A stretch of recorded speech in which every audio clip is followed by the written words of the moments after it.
ऐसे ही नहीं कहा जाता है कि योगी आदित्यनाथ जो कहते हैं वो करके दिखाते हैं।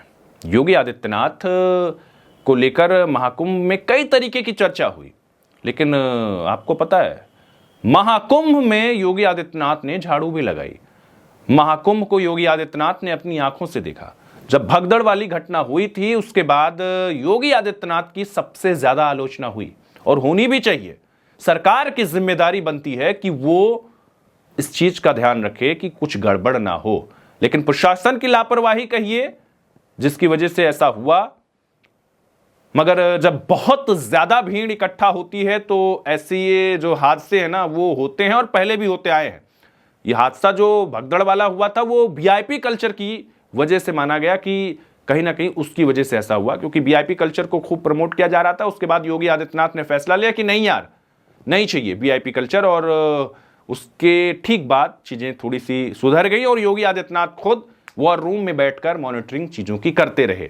महाकुंभ निकल गया। 45 दिनों तक करीब 70 करोड़ लोगों ने स्नान किया। बहुत बड़ा ये आंकड़ा है, कई देशों से बड़ा आंकड़ा है, चाहे वो अमेरिका हो, चाहे वो न्यूजीलैंड हो, चाहे वो पाकिस्तान हो, चाहे वो रूस हो, चाहे वो फ्रांस हो। ये जो आंकड़े जितने लोगों ने स्नान किए ना, इतनी आबादी है इन देशों की, इससे कई गुना ज्यादा भी हो सकती है। एग्जैक्ट आंकड़े आप देख सकते हैं, लेकिन इतना तय है कि इनसे ज्यादा लोगों ने, इन देशों की आबादी से ज्यादा लोगों ने महाकुंभ में स्नान किया। बहुत सारे देशों से लोग पहुंचे, करीब 30 से 40 देश के लोग यहां आए, पाकिस्तान से भी लोग यहां स्नान करने के लिए आए। कहीं ना कहीं कहा जा सकता है कि महाकुंभ की एक ग्लोबल बॉन्डिंग हुई, और सनातन की परंपरा को लोगों ने जाना, लोगों ने देखा, लोगों ने सीखा। आपको बताएं कि योगी आदित्यनाथ की खूब तारीफ हुई। प्रधानमंत्री नरेंद्र मोदी ने आखिरी दिन खत्म होने के बाद एक ब्लॉग लिखा जिसमें उनकी तारीफ की और महाकुंभ की भी तारीफ की।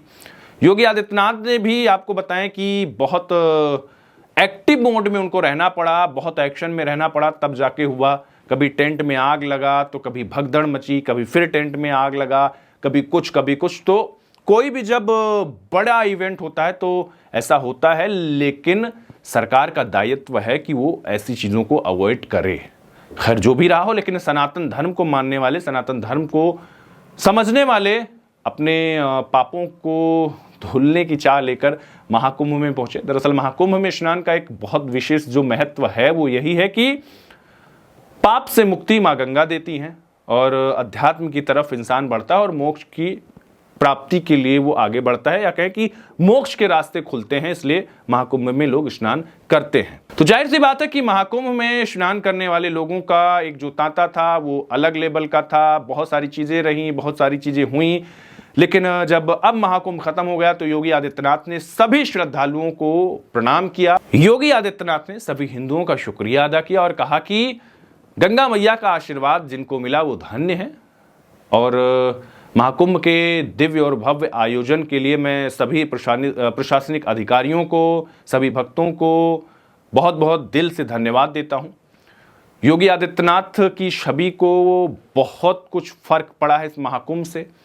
देखना होगा आगे क्या कुछ उनके लिए निकल कर आता है, लेकिन जो विश्लेषक हैं राजनीतिक, कई तरीके से जो बातें सामने आती हैं उसमें ये बात है कि योगी आदित्यनाथ 2029 में, बिल्कुल आप ठीक सुन रहे हैं, उस तरफ जा सकते हैं, मतलब बीजेपी के प्रधानमंत्री पद के उम्मीदवार हो सकते हैं, ऐसा राजनीतिक जानकार बताते हैं।